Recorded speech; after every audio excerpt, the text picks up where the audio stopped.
Hello everyone, it's Shane Kanto, your Wasteland reviewer, and I'm here to review the first season of The Great North, and this Fox animated series is from some of the creators of Bob's Burgers.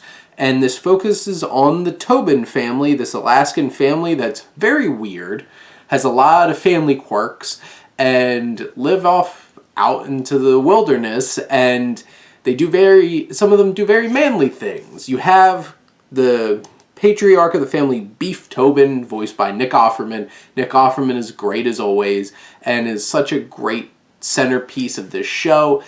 Honestly, Judy Tobin, the daughter, gets a lot of the spotlight in this show, voiced by Jenny Slate, and Jenny Slate does a great job of voicing this character. You have Will Forte, who's Wolf, who's the oldest son, who is engaged to Honeybee, played by Dolce Sloan, and those two have a very interesting dynamic with all their movie quotes and quirkiness. Everybody's extremely quirky in this show.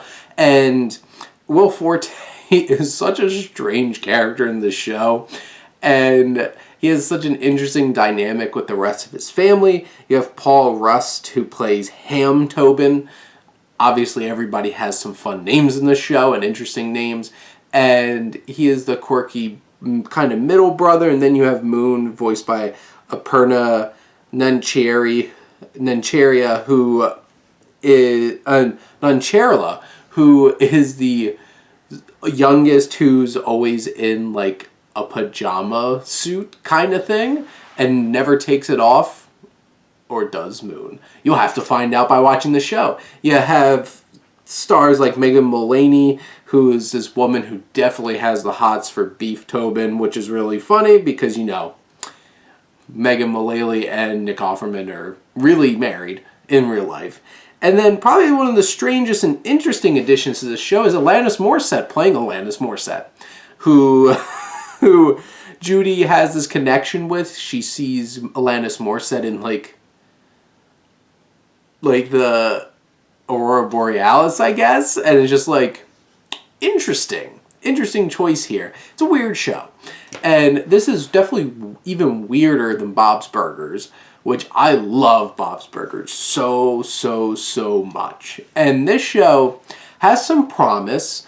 There's definitely some episodes that I thought were really funny, but honestly, a lot of the times it's like 50% hit or miss with the jokes for me, and maybe even sometimes a little 40-60 funny to not funny. And that's a tough thing. And the characters are very idiosyncratic, and it takes a little time to like connect with them as characters. Like with Bob's Burgers, I really love the Belcher family, and they're all endearing in their weird and quirky ways, but like you still have Bob. Bob's normal for the most part. He has his little quirks, but they develop over time. Here, everybody's a little weird.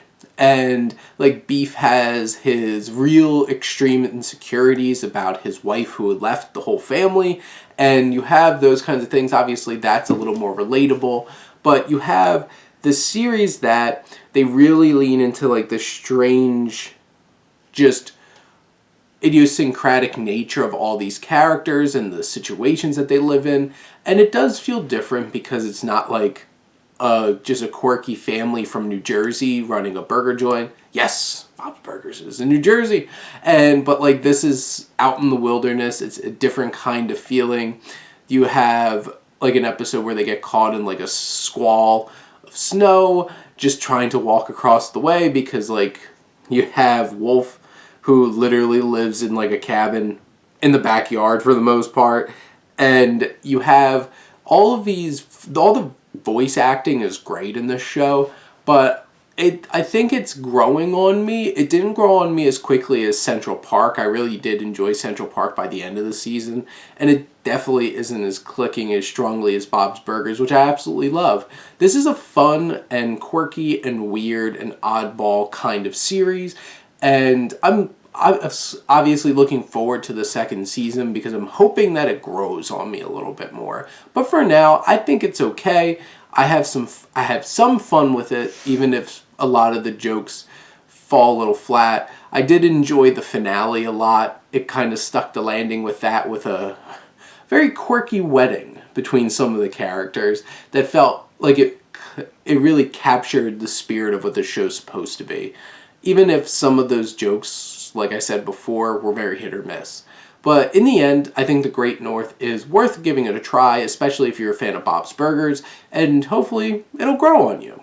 But those are my thoughts on the first season of Great North. Let me know what you think, and let's talk some TV. But thank you as always for tuning in and supporting your Wasteland reviewer.